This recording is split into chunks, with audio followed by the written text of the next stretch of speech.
Good morning. Amen.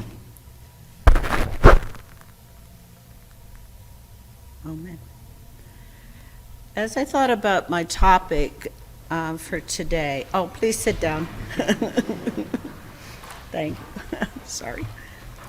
As I thought about my topic today and what I would speak about, I considered my father, since it's Father's Day next week. And it's always fun to talk about people you love.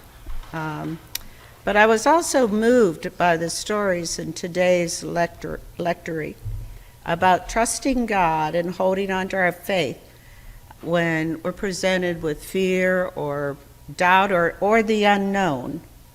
And I hope to combine my father's story with the lessons because they all demonstrate, in my mind, profound faith in God when faced with the unknown. The Apostle Paul said, "Faith is the substance of things hoped for and the evidence of the unseen." In today's reading in Genesis, God told Abraham to leave his country, his father, leave all his possessions behind, and go until God told him to stop. And all Abraham had was God's promise that he or she had a plan for Abraham. And so along with his wife Sarah, that they would make a great nation. So Abraham obeyed the call. And later on, Sarah gave birth to Isaac. And, we all know the story about God's demand of Abraham with Isaac. So that just would demonstrate great faith. In the gospel reading, we learned about 4 people of equal, unquestioned faith. Jesus sat down with Matthew and said, "Follow me," and Matthew did. He got up and followed without hesitation.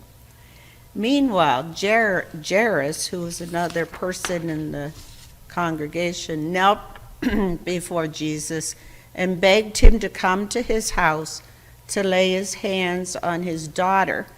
His daughter was dead, but Jairus believed that just the simple touch of laying on of his hands, he would bring her back to life. Another part of the story is when he's walking, a woman who had been an outcast for 12 years because of her condition touched his garment.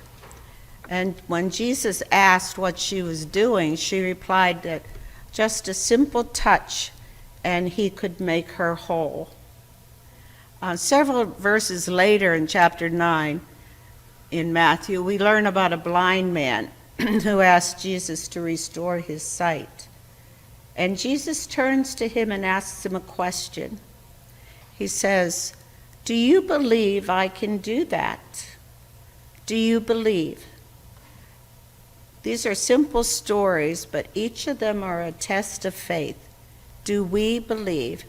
The simple question that's really central to our faith. I have a faith story to tell about my father. My father was a very quiet man. He was a carpenter, he was a builder of houses, and he made furniture. And today I'm surrounded by things that he has made for me, furniture and different wooden items made of black walnut and mahogany and beautiful woods. He built the basement of our house 1 block at a time. And we lived in the basement for a few years because he would not take out money to buy supplies. So he bought supplies as he could afford them. But the building of the house actually became an extended family affair because aunts and uncles and cousins would gather on the weekends and work with my father on this house. And at the end of the day, my father would build a big bonfire and we would roast corn on the cob from his garden.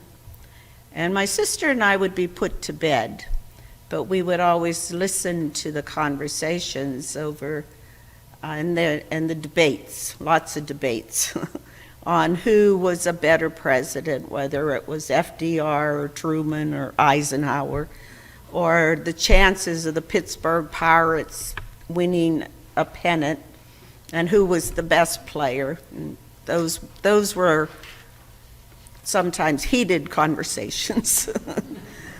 My father sat at the head of the table, and he was always kind of on the fringe of the noise and the conversation. And he listened, and often he would have a little piece of wood, and he'd whittle and rub his thumb over it to smooth it and make little animals. So he stayed out of the arguments, and I can hear my mother saying, "Henry, what do you think?" And he would just smile and shrug, and he had a crooked grin that went higher on the left side than the right side. I remember sawdust in his hair and on the top of his shoes, and I remember the smell of wood. It was kind of like an aura around him. But what I'm going to recall today happened later. My sister's son, Doug, was born with congenital heart defects, and he had many operations during his young years.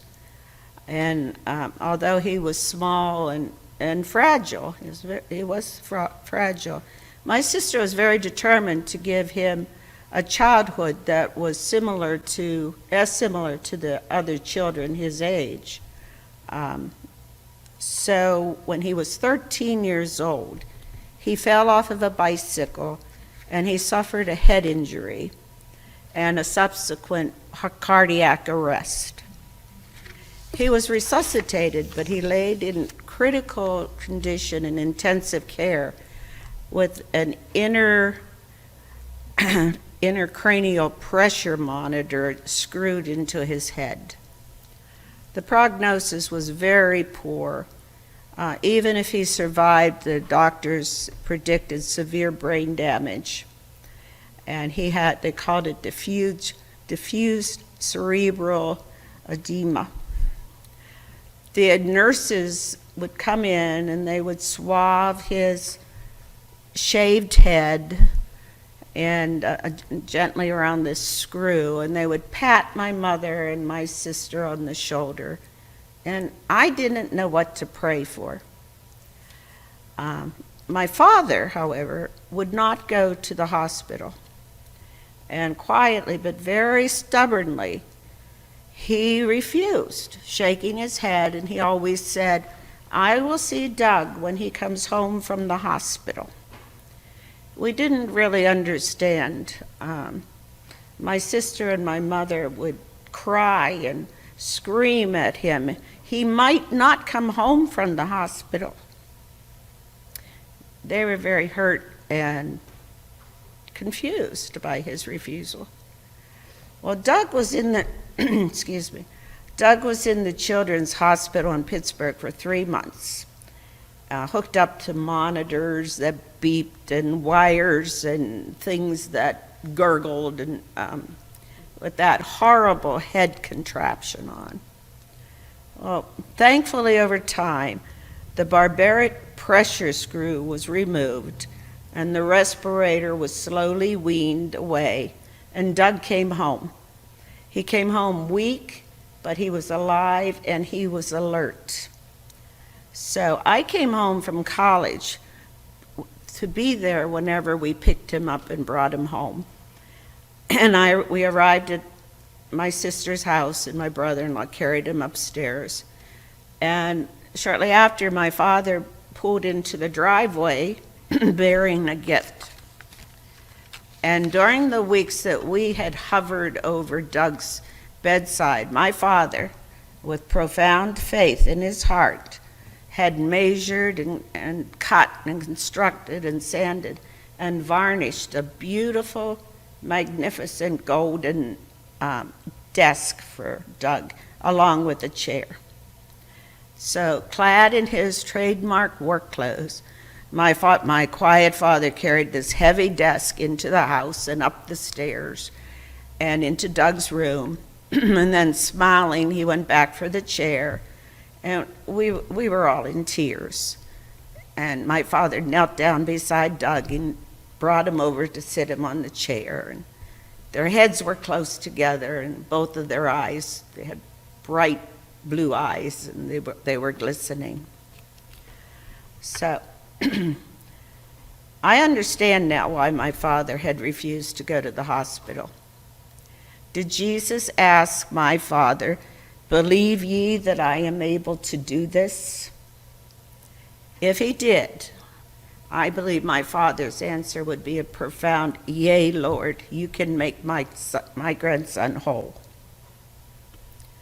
My father's prayer and his faith had sustained him and guided him to cope in a way that he knew, by making something special for someone he loved. He spent those dark days in his workshop defying the doctor's prognosis by faithfully holding on to the belief that God was in control, and one day my nephew would sit at the desk he had made. So, happy Father's Day, Daddy, and to all other fathers. So, thank you. God bless.